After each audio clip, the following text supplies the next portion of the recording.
বেকার ভাতা সমাধান নয়, বেকার ভাতা সাথে সাথে কর্মসংস্থান। মহারাষ্ট্রে করেছে বিজেপি সরকার, এনডিএ সরকার।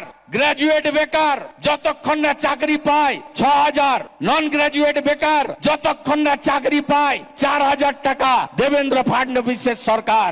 আমরা প্রতি বছর এসএসসি দেব, কর্ম বিনিয়োগ কেন্দ্র ফিরিয়ে আনবো, যুবক যুবতীদের হাতে কাজ দেব, রেলের মতো পরীক্ষা হবে, ওএমআর পরীক্ষা হবে।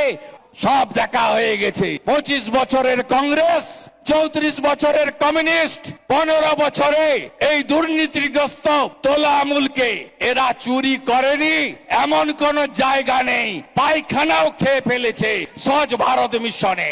এত দুর্নীতিগ্রস্ত দল, এরা জামাতি সরকার করতে চায়, জামাতিকরণ করে দিয়েছে। হিজাব পরা মুখ্যমন্ত্রী, তিনি জামাতিদের হাতে বাংলা তুলে দিতে চায়। মৌলবাদকে রুখবেন তো, রুখবেন তো, জঙ্গিবাদকে রুখবেন তো, রুখবেন তো। আমরা অনেক আশা নিয়ে 11 সালে পরিবর্তন এনেছিল বাংলার মানুষ, অনেক আশা নিয়ে, কিন্তু সেই পরিবর্তন আসল পরিবর্তন হয়নি। সেই পরিবর্তনে আমরা রঘু ডাকাতকে এনেছি, চোরেদেরকে তাড়িয়ে আজকে এরা গোটা রাজ্যকে লুটপাট করে নিয়ে গেছে। তাই আমাদের বক্তব্য, পাতালের ভিতরে ঢুকে থাকলেও টেনে বের করবে বিজেপি সরকার, টেনে বের করবে।